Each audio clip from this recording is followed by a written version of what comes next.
1 p.m. on the East Coast. That means 1, 12, 11, 10 a.m. out there where Dan is, and God only knows where Carter Worth is. But we will find out in a few brief minutes because he's joining us. Today's market call brought to you, Dan, by FactSet. Not only are they our sponsor, they're our data provider, financial data and analytics. They're in fact powered by Tomorrow. Rangers got basically shut out. Not basically, they got shut out last night at home after a bit of a layoff. Officiating was not good. The Knicks were the first team in like over 20 years to lose a lead of that magnitude that late in the game. Luka Doncic, 60 points, 21 rebounds, 10 assists, dumb numbers. I mean, it's another insane MVP season for him. Nobody cares, I know. The Mets, not the Mets, the Red Sox apparently just signed Trevor Bauer to a one-year contract. God only knows why. Market's lower. That's what we're here to talk about. All right, Guy, wait, hold on a second. I just got all up in your head there because literally right before we went on, I asked you, do you have any time for the Beach Boys? And then I get two God only knows in the first minute and a half of this conversation. So let's see what else you can do with the Beach Boys. Maybe it's something from the Brian Wilson family. I don't know. All right, let's talk about this. Well, I mean, it's clear that Carter's going to be doing the show from in his room. Yeah, well, so he is, and Carter. Yeah, I see what you did there. All right, let's have some fun here today because we got just a handful of things that we want to cover. Carter's going to walk us through how he thinks about the dogs of the Dow strategy, and he's got a few charts and he's got some data to kind of back up the results of that. But you know, this day, I mean, listen, guy, you know, we were just talking. We were on a Fast Money call for the 5 p.m. program, and we were talking a little bit about this whole idea. We spent the first couple weeks of December just like trying to answer the question, are we going to get the Santa Claus rally? And it's kind of funny because all these technicians, I know it makes your eyes glaze over, to me too. But again, we know that, you know, the people on the TV, they're looking for little devices, right, to keep things interesting. I don't even know what that means. I assume it means like, are we going to rally in and around Christmas? I know those people who have the Trader's Almanac, they probably have some data about it. But here we are this week. Low volume, I'm thinking, but we're seeing some individual stocks with very high volume. We're also just seeing some really interesting moves at technical levels. And so, again, it feels like, you know, if you rode that rally up from mid-October and you thought maybe we could break out of that downtrend in the S&P 500, we have a one-year chart of this. We had that brief breakout. We've talked about it, rejected there. And now it just really feels like, I mean, the stock market feels really heavy right now, Guy. Yeah, well, the old saying also, never short a dull market, and the market's pretty dull, but yet it's seemingly, you know, sort of gravitating, and it's not levitating, you know, headed back lower. And those calling for the year-end rally, well, you got, 2.5 days or so left for it to happen, and it's not really manifesting itself. And we'll look at the trend lines because, as Carter would say, the lines draw themselves. And I said it yesterday, and I'll say it here again. You know, that false breakout that we got on that day, the CPI day, I believe, where obviously the market opened up significantly higher, only to give it all back. I do believe, Dan, we'll be talking about that day for weeks, if not months to come, in terms of how it was a bit of an outlier. And it compared it to that false breakout. And Carter remembers this because he pointed it out in the IWM over a year ago. That lasted for more than a few sessions. This one lasted for a few hours. And here we are. Yeah. You know, these stocks continue to sort of give it up, very slow, not dramatic move to the downside. Seems pretty orderly to me. Still have a VIX below 24. So it's playing out, I think, the way we thought it would for quite a long time now.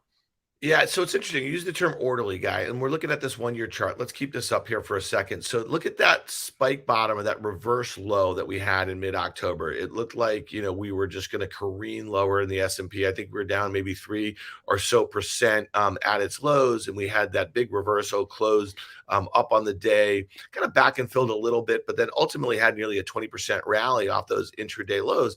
And, you know, you have to go back to kind of June and just the sell-off that we had into that reversal. It was also in and around a Fed meeting mid-month, that sort of thing. That felt panicky. That one day in October felt panicky. But aside from that, I mean, the sell-offs have been And, they've been really orderly. And you've used this expression, if anything in this bear market in 2022, it's the rallies that have felt panicky. It's just kind of that fear of missing the bottom here. But man, when you look at that red line from upper left, bottom right, it's kind of hard to play unless there's some big fundamental news that changes the dynamic of basically where interest rates are going to be, where this kind of currency back and forth is going to be. You've used this expression probably 100 times this year, pesky and persistent as it relates to inflation. We know inflation has peaked, but the level in which wages and some other parts of inflation, have stuck around, those are going to weigh on S&P earnings. And that's why this chart will not resolve itself the way it has in these, I guess you call them local bottoms over the course of the last year. Well, I mean, the two that you mentioned, the June bottom and this October bottom, they also were correlated with a VIX that I think was trading around 34 at the time. And you had a couple days in a row where you saw some stupid intraday moves, both higher and lower. And we flagged them at the time. We said, this typically is symbolic, or emblematic is probably a better word, of a short-term bottom. And that played out. But you're not seeing any of that right now. You're still in a pretty tame VIX. You haven't really seen any of these crazy intraday moves. Nobody seems to be all that exercised about it. So that would suggest a chart that has a series of lower highs and lower lows. Well, the next one would be a lower low. And that's something we've been pretty consistent about. So, it's interesting. Again, I bring this up. Hopefully there's some new people watching. We always associate panic with selling. I mean, we've been conditioned to believe that. And you brought it up correctly, that the panic, most of the panic that we've seen literally for the last year, has been on these big up days, and people are just reticent to point that out. Yeah, no doubt about it. Let's look at the 5-year chart of the S&P 500. We pointed this out on numerous occasions. You and I both had a target starting out of the year. We thought that the S&P would round trip to those pre-pandemic highs just below 3,400. We got to kind of like a really interesting range. We got 3,490 back there in October on that panic day. It just really feels like it's going to be a foregone conclusion that we do that. We know that there's been a lot of stocks in a lot of different sectors have round tripped that entire move. So we're going to continue to highlight that. I'd also mention that as we see a lot of strategists come out with their S&P 500 targets that are based on earnings estimates for 2023, it's kind of not hard to get there. We've talked about, fine, you want to put a 16 multiple on $180 or $190 or $200, you still get down to the low 3,000s, and that's kind of where we're targeting here. So that's something to keep an eye on. Any thoughts on that as far as these strategists kind of throwing some stuff up against the wall, seeing what sticks here as far as targets? That's right. Price. No, listen, I think that's exactly right. It becomes math at a certain point. And, we've had some guests on to talk about historically, you don't see a trough in both earnings and multiples at the same time. They're usually somewhat staggered. Okay, I'll buy into that. But still, I mean, earnings basically is the major pillar of the market. And if earnings expectations continue to get ratcheted down, and I think Mike Wilson might be the low on the street at 180 or so bucks with his bear case, or base case, I should say. I mean, again, even if you put a 17 multiple on that, then you're still significantly south of 3,400. And I don't know. I try to figure this out, and I'm not being dogmatic. I just don't understand why you're going to start seeing earnings surprises in this environment, why earnings should grow in this environment. It just doesn't make any sense to me. So I think more and more people are coming to that realization. I also think more people are coming to the realization that despite the fact that, in a couple months, the Fed might be done raising rates, those rates are going to remain elevated for the foreseeable future, a lot longer than I think most people anticipated, or a lot longer than I think the market is taking into consideration right now. Yeah. So, Guy, we get asked this question all the time, whether it's beyond Fast Money or just from some of our listeners or viewers here. What do you buy when you think you're going to get to one of those kind of rallies that we had in June and October? And I think you and I, documented, timestamped here. We played those both really well. For me, the trade was Qs and 2s, right? I was talking about the QQQ. I want to kind of the NASDAQ 100. A lot of people think we hit that Dan Loeb tweet yesterday on our OK Computer podcast. He was just kind of highlighting he is a very successful successful hedge fund manager. Or a third point, he doesn't think, kind of clinging to the prior leaders, and those are the mega cap tech names, are going to be the ones that lead us out. I kind of disagree with that, but again, he does something very different than what I do. So to me, when I think that the market has reached one of those local lows and I'm going to play for a 10-15% rally, I'm going to buy the Qs because I think those are the most rate sensitive and probably the hardest hit names. And then I also want to buy, you've been talking about the TLT, which is kind of the inverse. If you're buying that, you think that yields are going lower. That's what I kind of want to do too. I played that through the GOVT on this last one, and I did buy some tech stocks, but Qs and 2s or 20s, that's going to be my trade. Guy, look at this QQQ and look at that green line that we drew right there. That is the closing low in October, in that mid-October. It's the closing low in early November when we retested, and we're there now. Now we're a little above it. We're rallying right now. Talk to me a little bit about the relative underperformance. I know we spent a lot of time yesterday talking about Tesla, NVIDIA, and Apple. That's probably it. We know that they make a huge percentage of the QQQ. But what do you think of my Qs and 2s or 20s? No, it makes perfect sense. And you just have to wait for the correct entry point, to your point. And maybe we're there. And listen, obviously the market seems to be bouncing over the last 10 or so minutes. And when we started, we'll see if that holds up and if it's got any legs to it. But I don't think this is, again, anything to get all that excited about. I look at this, and I think Carter would agree. I mean, there are no really such things as triple bottoms, which leads me to believe at some point this will take out the October low, led by the names that you mentioned. But, if you're looking to play for a tradable bounce, it's not a terrible level. I don't think, I just don't think it just doesn't feel like we're there yet. No, I agree with that. And again, we have a 5-year chart. It takes you back to that kind of pre-pandemic high. I don't really see any reason why we shouldn't get there. That's 238. At some point, maybe below 250, you start dollar cost averaging. None of us are going to kind of catch the bottom. But yields have been really the story here. Yeah. And we have the 1-year chart of the 10-year yield.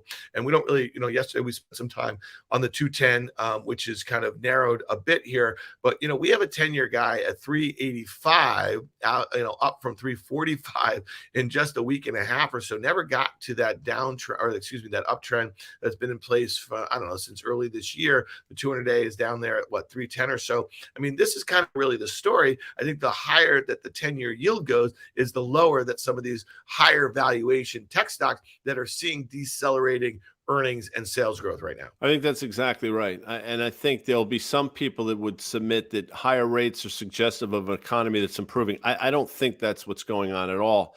I think the bond market is struggling to try to figure out, what is the right rate in this environment. But 10-year yields going higher here, doesn't mean the economy is getting better, and it doesn't mean that earnings are getting better. And again, if you've been buying tech stocks as from 430 and 10-year yields down to 348, and that may have worked for you, to try to get bullish on them now because rates are going higher, it's somewhat counterintuitive. So it surprised me that 10-year yields didn't go lower. I thought they might get down to 3.25. So that didn't happen. I thought 2s, 10s could get inverted to the tune of 1%. It got to 83 basis points, I think. So that didn't happen. But there's still, despite the fact that we're a couple years into this, which is remarkable, the bond volatility still remains. And it's remarkable to see these instruments trade the way they do on a daily basis. I don't think that's necessarily all that healthy either.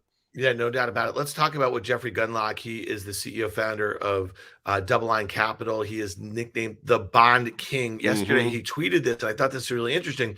He tweeted, when a huge bond fund complex has noticeably outsized daily NAV markdown amidst a fairly benign market environment, watch out. That happened today. Then another tweet, leverage limits being reached by borrowing to meet redemptions, forcing sales to meet redemptions beyond that limit, causing a remark of illiquid assets is one way such step function down in NAV relative to the market can occur. So he's saying, watch out. God, what happened in your opinion? You're talking about the volatility. So he's basically saying that he's a knowledge of one big bond fund that's facing huge redemptions and talking about that volatility. That's the sort of thing that could cause maybe a rebalance at year end. And then you're looking at the TLT, this ETF moves in the opposite as the way yields are going of the 20-year treasury.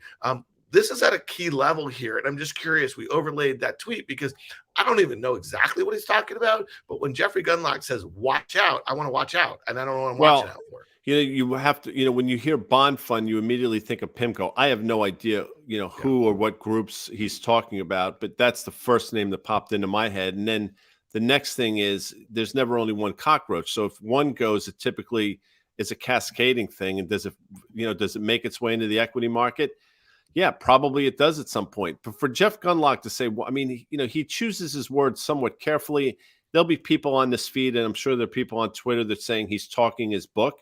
And quite frankly, he probably is. But, that's what you want him to do, right? You want him to have an opinion and to back up that opinion with position. So that's really the conundrum that I think people have difficulties dealing with.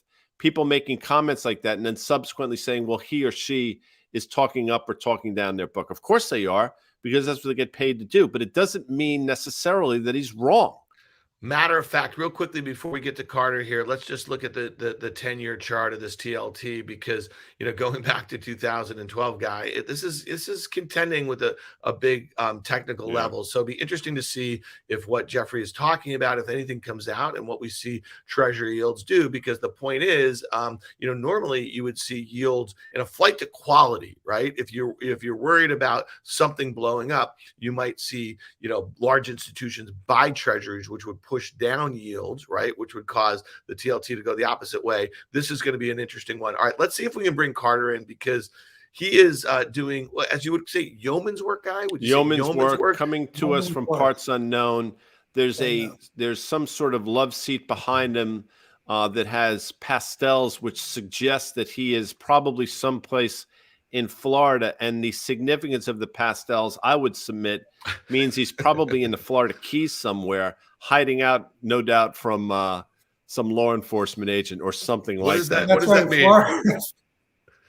Wait, Carter, did you commit any chart fouls? Is that what's going on over here? All right, listen, talk to us. We know that you have some difficult connectivity. Talk to us a little bit about what you think has gone on here in the equity markets this week, because it does feel like just kind of wholesale selling. And then on the flip side, what's happened to yields? Any thoughts into year end? And do you place a lot of emphasis on these sorts of moves in a light volume, holiday shortened week as we kind of turn the page on the calendar? Sure. First, that's the decor. Yes, if a Maine cottage way in the north looked like this, you'd think the person was out of their mind. So I'm definitely in Florida, parts unknown. In any event, look, the market is stuck, right? You've got great excess. That's what we had off of the COVID low. The great excess, the move from the COVID low to the high of this year, was a function of the great collapse associated with COVID, literally a force majeure, an act of God, a plague. And then we've given back a great deal of the excess, and we sit sort of in nowheres. Now, my hunch is lower. It always has been that, and you know why, because we haven't wrung out all of the excess. And so how much lower, unknown, but I think it's a case of you can eliminate big up, and so you're left with sideways or down. Mm-hmm. Yeah, I agree with that, Carter. Go ahead, Dan. Sorry about that. No. Guy, we were getting our wires crossed here a little bit. You get in there because I want to. Well, there's a delay. I think that we're all on some sort of a lag. But you heard us talking, and quickly, I'm sure you have some thoughts on this. But the fact that the panic we've seen this year has been to the upside, which makes sense in a bear market, and I think people get themselves twisted, as always associating panic with selling. Sometimes that selling can be orderly. And quite frankly, sometimes that selling makes a lot of sense. And I think that's the environment that we found ourselves in. Thoughts? Yeah. I mean, remember, most people, 98% of all capital is long only. I mean, that's just the way it is. And so when things are down, people aren't happy. When they're up, people are happy, generally speaking. And when it starts going up a lot after a swoon or sell-off, you get panic because people say, my gosh, I've always heard you've got to stay in, and my broker tells me to stay in, and all the studies say stay in and don't get shaken out. But I did get shaken out, which was smart because I missed some of the low, but now it's going back up. I better get back in. All of those things are in play almost all the time. Yeah. Hey, all right. So, Carter, let's hit a few charts, and we definitely want to get to your dogs of the Dow here a little bit. We spent some time talking about crude this year. It's a pretty well-defined downtrend off of those kind of blow-off highs that we had, which was, maybe kind of a double top-ish sort of thing here.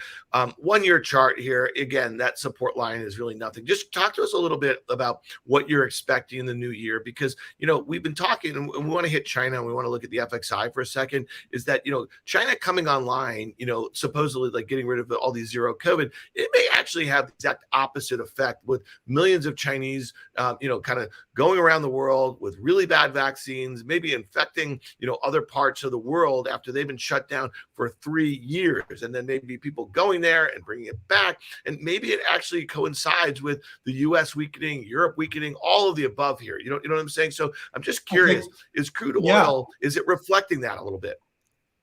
Perfectly reasonable. In fact, I think I was looking at headlines, but I think I saw something in the last that a plane that landed in Milan, 50% of the people, it was from China, tested positive for COVID. I mean, yeah, you're going to send this thing back around the world again.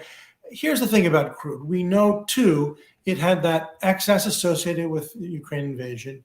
We've given back basically all of that and then some. And here and now, it's not actionable. There's no discernible immediate opportunity, to my eye, long or short. Like sometimes there's great moments where we can make a bet. Do you really bet long here? Why? Do you really press this short? Why? It's just, here it is. It's a pair of twos. I love that. Pair of twos or 2-7 offsuit. You brought some dogs of the Dow chart, as Dan just alluded to. I love when you bring your charts with us, despite the fact that you're in parts unknown. Walk us through it, Dubs. Yep. So the dogs of the Dow, it's a catchy title or phrase, right? And so it's a concept popularized by O'Higgins in the 90s, basically making the case that you can take, of the 30 Dow constituents, the 10 stocks with the highest dividend yield and go ahead and bet them for the year ahead. Now, it's in principle betting on stocks that are down. But for instance, not always. Chevron is a dog of the Dow this year. It's one of the top 10 highest yielding stocks, and yet it's up 46%. So it's not necessarily just buying weakness. It's buying stocks with very high yields on the thinking that these are blue chip companies that don't change their yield payouts or cut their dividends casually, and that if you're getting one of those stocks at a high yield moment, it's because you're at the bottom of a cycle. Stock is lower, right? Right, exactly. So anyway, dogs of the Dow, you see 2 lines here. It's very straightforward. This is the dogs of the Dow. There's an index called MUT, which is a great symbol, MUT, M-U-T, which is that green line, versus the Dow itself, which is to say yields are so important in terms of total return. I think we've got an S&P chart that also examines this, and this is important. So while each of us, I am anyway, and many people here, and the two of you are trying to find trades, great moments where we commit capital and hold it for 6 weeks or 4 months. In terms of long-term investing, and everyone has long-term investments, yields are basically half the game. And you see it right here. This is the S&P total return versus the S&P. The total return with dividends reinvested has doubled the actual S&P. So for those who are thinking long-term, putting aside money for different purposes, or relatives who are younger, whatever it might be, yields are very important to a long-term investment approach. In any event, look at the, go ahead. Yeah. So, but Carter, so you just mentioned, and before we get to the single names, so again, the data that you're tracking suggests that if you were to buy these names that fit that criteria and hold them for a year, they're going to outperform the Dow. Is that correct? And then I'm just curious, because you talk to a lot of kind of fast money hedge funds. You talk to a lot of big money, mutual funds, pension funds who are less likely to move. Are the hedge funds sometimes, is it that they get into some of these names early, you get a nice 20%, whatever the outperformance is relative to the index, and then you move on? Or do you is the idea is kind of buy and hold over that period to get that sort of outperformance? Right. The dogs of the Dow premise is to hold them, right? You buy them in the year and hold them for the full 12 months or longer. But if you really think about what it is, it's value investing versus growth. And so to your point, we do speak to probably 40 of the 50 biggest hedge funds, their clients, as well as mutual funds and endowments. But it's the style of the manager that determines that. No growth manager is going to be interested in getting Verizon or beaten up high yielding energy stock. Whereas a generalist who's just benched against the S&P will consider a high yield circumstance if he thinks, of course, that there's growth or some prospects of growth for the shares as well. So it's case by case. All right, walk us through. We might have some names here. So I think we've got the first one. This is the list, right? This is the dogs of the Dow. The line is where the dogs of the Dow cut off. So that's every Dow constituent. This is the current dividend yield as of Friday's close. And you see there on the top is Verizon. So let's take Verizon. I mean, it has no growth as a business, none, right? But you saw that dividend yield at almost 7%. It's covered 2 times. Their earnings are double what they pay out. So is that a pretty good bet, that yield alone? You could say, yeah, but the stock can lose that tomorrow. But the stock looks to be bottoming out. I mean, you can draw the lines this way. You can draw them this way with the trend line. You can put those two together.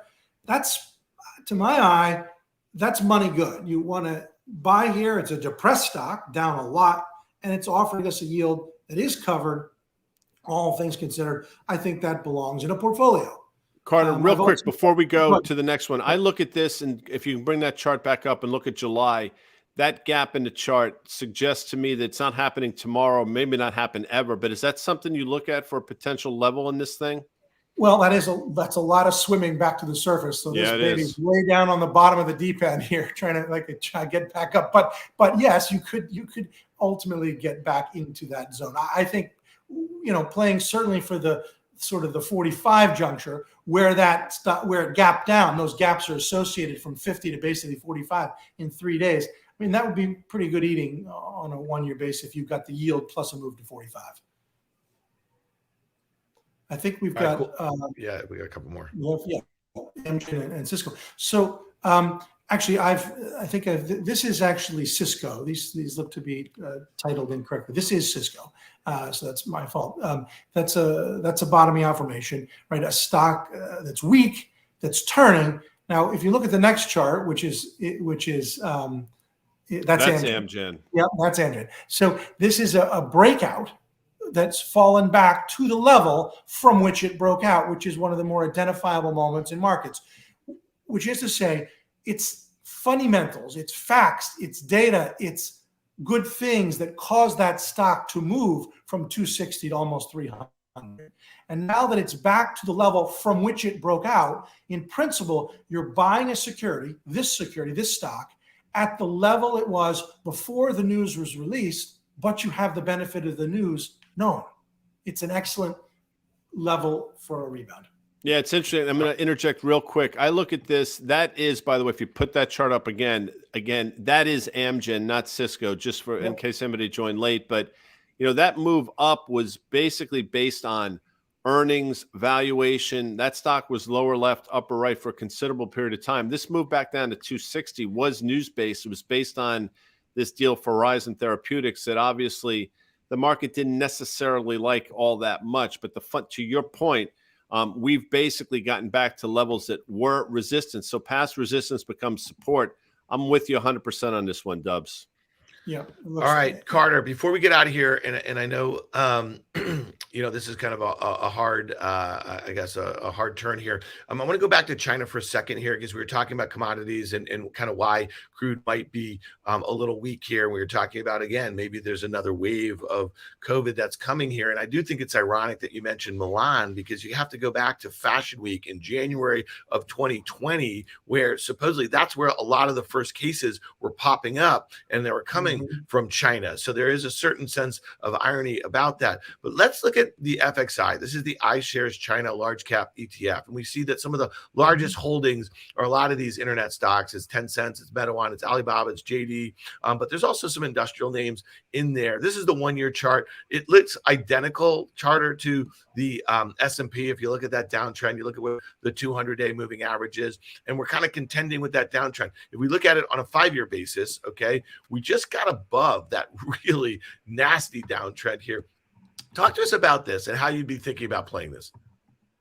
Yeah. So while the circumstance is similar, the order of magnitude is considerably different, right? So it like the S&P has had a rally to a difficult level, but its relative strength is and the KWEB is even better. My hunch is to bet long here, to be long KWEB, to be long FXI, absolute, but certainly relative to SPY.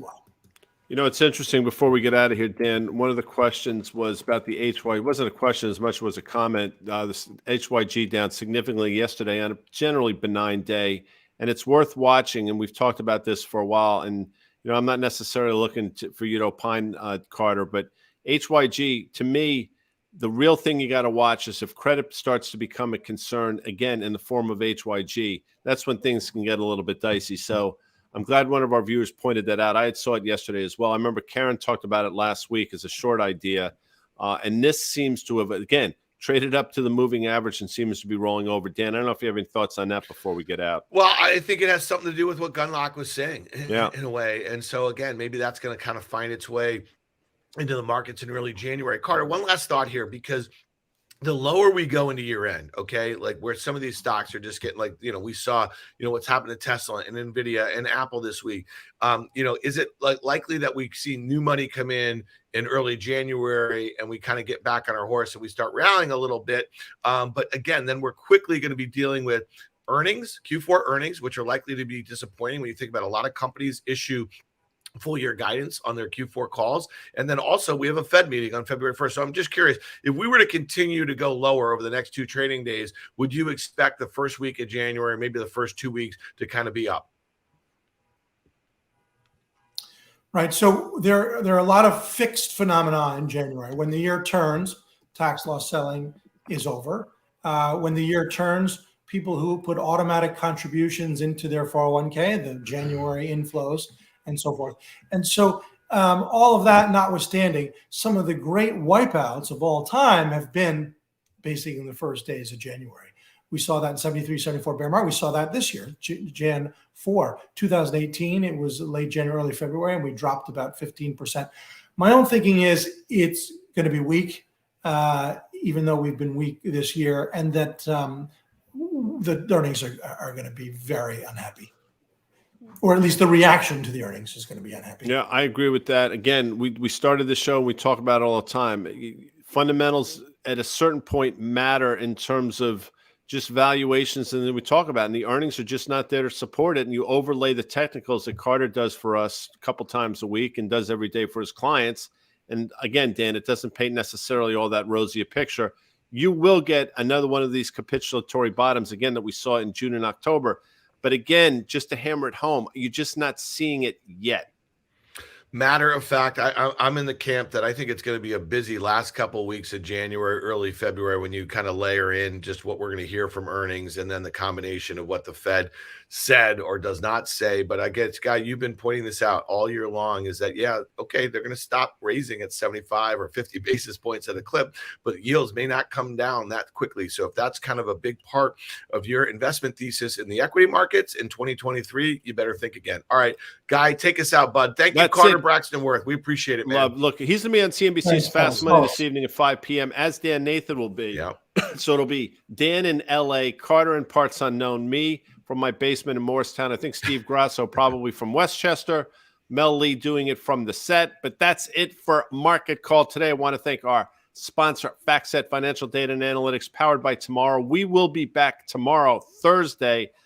I'm not sure if EY from SoFi is joining. I'm not sure if Butters is around, but we'll be here, Dan. Yeah, we will. All right. We'll see you guys. Thanks so much. Thanks, Carter.